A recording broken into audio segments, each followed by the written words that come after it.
നമസ്കാരം. ഞാൻ T Tom. ഞാൻ യു കെയിലാണ്. വളരെ വൈകിയാണ് ഞാനൊരു വാർത്ത കണ്ടത്. കാരണം നസീർ സാറിനെ ഞാൻ മോശം പരാമർശം നടത്തി എന്ന് പറഞ്ഞിട്ട്.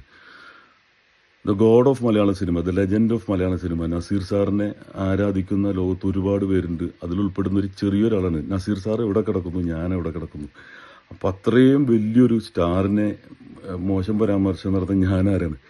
ഒരു ഇൻ്റർവ്യൂവിൽ നിന്നും അടർത്തിയെടുത്ത ഒരു ചുരണ്ടി എടുത്തിട്ടൊരു ഭാഗം എടുത്തിട്ട് തെറ്റായിട്ട് അത് വ്യാഖ്യാനത്തിലൂടെ പല ന്യൂസുകളും പുറത്തുവിടുകയാണ് ഉണ്ടായത്.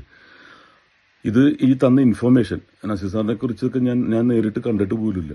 അപ്പോൾ നമ്മുടെ ഒരു സീനിയർ തന്നൊരു ഇൻഫർമേഷൻ ഇപ്പോൾ അദ്ദേഹം കൈമലർത്തുന്നുണ്ട്. അല്ലാതെ ഞാൻ അന്തരീക്ഷം നിന്ന് ആവാഹിച്ചെടുത്തതല്ല. അതിൽ നിന്നും കേട്ട ഇൻഫർമേഷൻ വെച്ചിട്ട് ഞാൻ ഷെയർ ചെയ്തൊരു കാര്യമാണ്.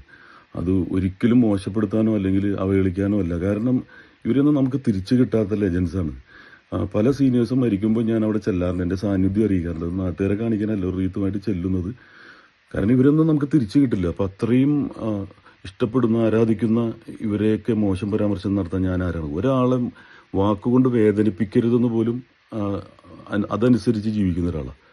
അപ്പോൾ പിന്നെ ഇങ്ങനൊരു സംഭവം ഞാൻ ഉൾപ്പെടെയുള്ളവർക്ക് വേദന ഉണ്ടാക്കുന്നതാണ്.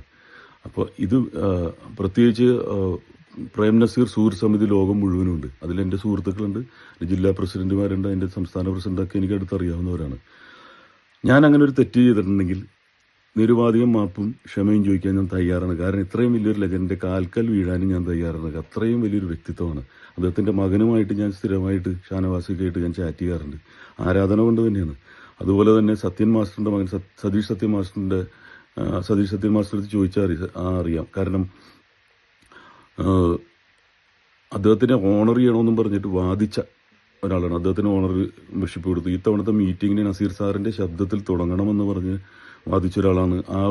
അതിൻ്റെ ഒരു AI ക്രിയേറ്റ് ചെയ്തിട്ടാണ് തുടങ്ങിയത്. അപ്പോൾ അങ്ങനെയുള്ളൊരു വലിയ വ്യക്തിത്വത്തിനെ ഞാൻ ഒരു കാരണവശാലും മനസ്സവാച കർമ്മണ ഒരിക്കലും ഞാൻ ഇങ്ങനൊരു വാർത്തയിൽ വന്ന പോലെ ഞാൻ വേദനിപ്പിക്കാൻ ഉദ്ദേശിച്ചിട്ടുമില്ല, ചിന്തിച്ചിട്ടുമില്ല. എന്നെക്കൊണ്ട് പറ്റൂല. കാരണം അത്രയും God of Malayalam cinema, the legend of Malayalam cinema. അപ്പോൾ അതിന് ഞാൻ എൻ്റെ ഭാഗത്ത് തെറ്റുപറ്റിയിട്ടുണ്ടെങ്കിൽ ഞാൻ ക്ഷമ ചോദിക്കുന്നു. All the best. God bless. ഇൻഷാ അല്ലാഹ്.